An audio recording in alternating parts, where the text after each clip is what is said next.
Hi guys, welcome to another video clip of MrLopezClasses.com. This is the second lab of our course of marine gasoline engines. And in this lab we are going to talk about the timing, position and the compression test. The timing position, the position where the engine is at zero position, and the compression test. Okay, we are going to analyze. You remember in the previous lab we removed the intake manifold, the heads, and we analyze how is the flow of air, the flow of the fuel. And now today we are going to analyze the timing for the ignition. How is that process? How is the moment where the spark produce the ignition? Right now the engine is with no heads and no intake manifold.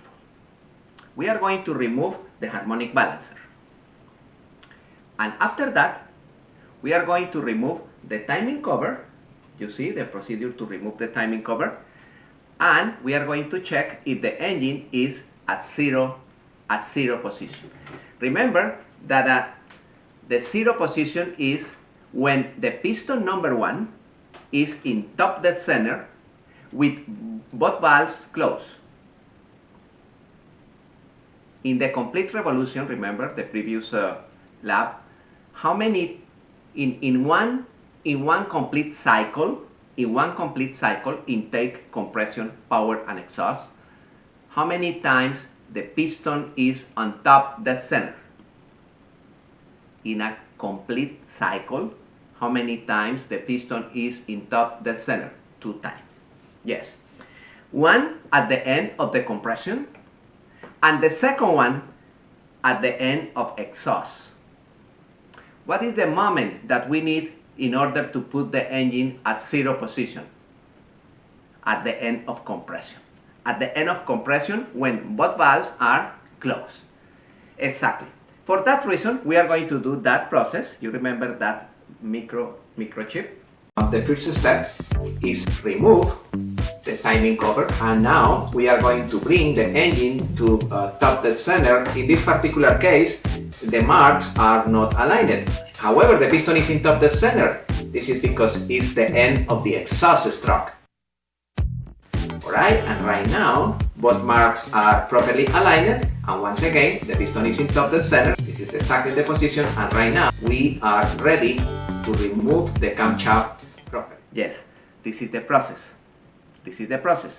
We are going to bring the engine to top dead center, the piston at number 1 at top dead center at the end of compression, and we are going to verify that the marks of the crankshaft and the camshaft are aligned. Yes, in the same engine that you work in the previous lab, we are going to remove the timing cover and we are going to verify the marks for zero position at the end of compression. And we are going to verify if the crankshaft and camshaft are properly aligned. That's the zero position. Wonderful. And now, in that moment, we are going to put provisionally the intake manifold and we are going to introduce the distributor. And we are going to verify if in that moment, when you introduce the distributor, the rudder of the distributor pointed forward. You remember that video clip? In this video, in this moment, I have a top view of the heads in order to indicate that one is forward. Those are 1, 3, 5, 6, 7, 2, 4, 6, 8. 1, 2, 3, 4, 5, 6, 7, 8. This is the nomenclature for the cylinders. And now I have the distributor. Where is installed the distributor? The distributor is installed in that hole, in the intake manifold. Look, intake in one side of the head and exhaust. Intake, the carburetor, intake, exhaust manifold in both sides of the engine. Okay, the distributor have one gear that engage with the gear of the camshaft that you have on the screen. That gear engage with the gear of the camshaft and enter with a seal, with a gasket over there. The gasket is important in order to avoid leaks. And this is the bracket to keep the distributor on place. This is an important bracket to keep the distributor on place. We are going to lose the bracket in order to move the distributor and advance or retard the time. Okay? In the bottom of the distributor, we have one. Okay, this is the coil. The coil is part of the distributor. We are going to explain later. Okay, this is the gear in the base of the distributor, and in the bottom we have a slot. That slot engaged with other important element, the oil pump.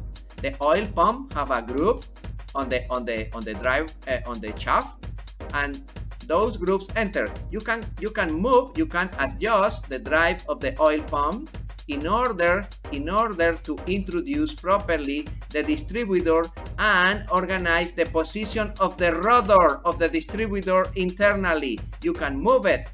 Exactly. This is the rotor. And the rotor, the copper of the rotor, is rotating 360 degrees and pass the current to each cylinder in the distributor cap.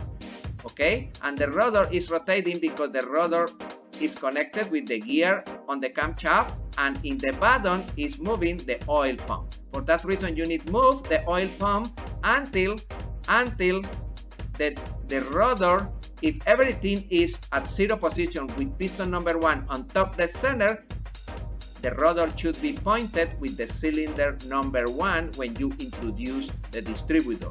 And now I put the cap and I am going to verify what cable is in front of the rotor. Let me check. Okay, enter over there.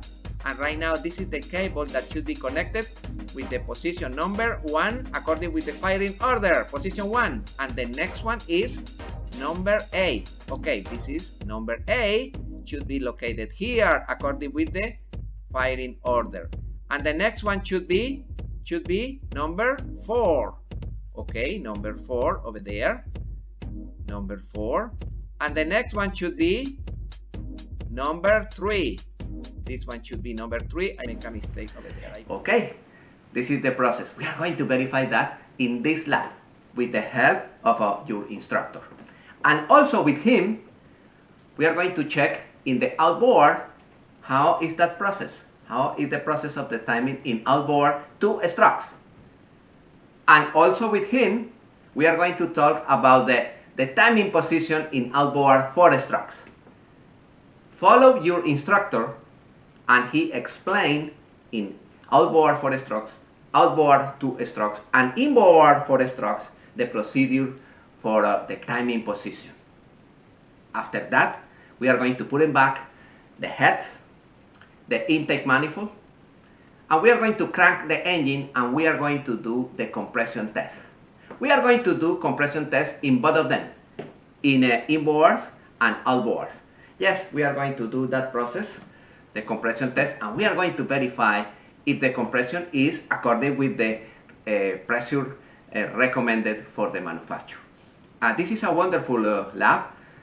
This is the lab for timing position and a compression test. I hope you enjoy this lab, follow the recommendation of your instructor, and enjoy the lab.